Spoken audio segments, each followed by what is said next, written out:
Good morning बच्चों। NEET के PYQ section और लेवल 2 के ऊपर रे ऑप्टिक्स में ये 35 क्वेश्चन है। क्वेश्चन नीट 2013 में आ चुका है। क्वेश्चन देखते हैं। For a normal I the cornea of I provides a convex lens power 40 D. भाई केवल कॉर्निया हम इस्तेमाल करें, है ना, तो उस समय कॉर्निया के एडजस्टमेंट के कारण जो पावर बनता है हमारे आई लेंस का वो 40 डायोप्टर के बराबर है। अच्छा, अब आगे कह रहा है and least converging power of this lens behind the cornea is 20 D. भाई इस कॉर्निया और रेटिना के बीच में फ्लूइड के कारण जो इस लेंस की पावर शो की जाती है वो की जाती है बच्चों 20 डायोप्टर के बराबर। अब आगे पूछ रहा है question, using this information the distance between retina eye lens and eye can be given as. भाई यहां से यहां के बीच में, है ना, भाई आई लेंस और रेटिना के बीच में डिस्टेंस क्या होगा, इस इंफॉर्मेशन से आप क्या जज कर सकते हैं।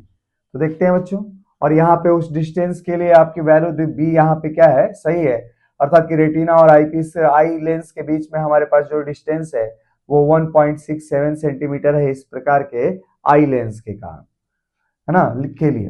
तो चलिए बच्चों क्वेश्चन को सॉल्व करते हैं। सॉल्यूशन देखें टोटल पावर। पहले तो देखें हमारे पास यहां दो प्रकार की लेंस की तरह ये पूरा आई सिस्टम हमारा वर्क करता है।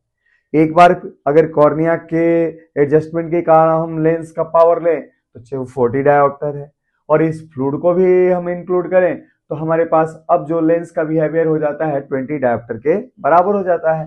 तो जो टोटल पावर इस लेंस के लिए यहाँ पे दी गई है वो क्या दी गई है, तो टोटल पावर ऑफ लेंस कितना है बच्चों, तो इस बिहेवियर से टोटल पावर लेंस शो कर रहा है 40 डायोप्टर प्लस 20 डायोप्टर। एक ही लेंस के लिए बात किया जा रहा है इसलिए दोनों ही पावर क्या होंगे, पॉजिटिव होंगे बच्चों। भाई हम जानते हैं ना कॉम्बिनेशन ऑफ भाई लेंसेज कांटेक्ट में होते हैं तो पावर क्या होता है, इक्विवेलेंट। तो पावर इक्विवेलेंट होता है बच्चों, बहुत सारे लेंसेज अगर हमारे पास कांटेक्ट में रख दिए जाए तो इक्विवेलेंट पावर होता है P1 plus P2 plus P3 ऐसे होता है। यहाँ पे ड्यूअल लेंस की तरह ये पूरा आई सिस्टम हमारा काम करता है, इसलिए टोटल पावर कितना हो जाएगा आपके पास 60 डी के बराबर हो जाएगा। अच्छा, if equal to focal length of this eye system, अगर ये हमारे पास इस प्रकार के आंख की बनावट के लिए आई सिस्टम के लिए फोकल लेंथ क्या है, एफ है, तो क्या होगा यहाँ, तो दूर से आने वाली रे को ये पूरा सिस्टम आपको रेटिना पे जाके ऐसे कन्वर्ज करेगा। और यही तो पूछ रहा है कि ये वाली डिस्टेंस क्या है, कंबाइंड आई लेंस और आपके रेटिना के बीच की डिस्टेंस क्या है, ये आपसे क्वेश्चन में पूछा जा रहा है, ये पूछा जा रहा है। तो ये वैल्यू किसके बराबर होगा, हम जानते हैं इनफ्राइट से चलने वाली रेस को अगर आई लेंस जो कॉन्वेक्स लेंस की तरह बिहेव करता है, आई लेंस अगर किसी पॉइंट पे जाके कन्वर्ट करता है तो ये वाली जो डिस्टेंस होती है वाली बच्चों किसके बराबर होता है, तो इसके फोकल लेंथ के बराबर होता है। ठीक है, तो ऐसी स्थिति में ये जो डिस्टेंस होगा इस फोकल लेंथ के बराबर होगा। तो if F equal to focal length of this eye system, तो then distance between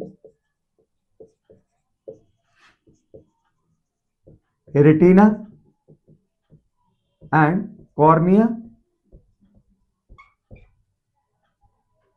equal to D किसके बराबर होगा, फोकल लेंथ के बराबर होगा। नाउ हमारे पास ये जो 60 डी टोटल पावर है वो किसके बराबर है, 1 बाई फोकल लेंथ। यहाँ पे पॉजिटिव साइन होगा क्योंकि हमारा जो आंखों का लेंस है ये कॉन्वेक्स लेंस की तरह काम करता है। तो 60 इक्वल टू 1 बाई एफ, और यहां से एफ क्या है, डी के बराबर। तो हमारी डी की वैल्यू जो क्वेश्चन में पूछा जा रहा है क्या हो जाएगा, तो डी इक्वल टू 1 बाई 60, है ना, ये क्या हो जाएगा, मीटर में आ जाएगा। अच्छा, इसको अगर सेंटीमीटर में कन्वर्ट करें तो क्या दे देगा आंसर? तो 100/60 ये दे देगा ना बच्चों, क्या देगा? 100/60 अर्थात ये गया, तो 5/3 तो कितना आ जाएगा? 1.67 सेंटीमीटर। अर्थात कि इस प्रकार के आई सिस्टम के लिए आई लेंस और रेटिना के बीच की जो डिस्टेंस होगी वो क्या होगी? 1.67 सेंटीमीटर के बराबर होगी। तो चलिए बच्चों और सारे क्वेश्चन करते हैं इस सेक्शन के अंदर।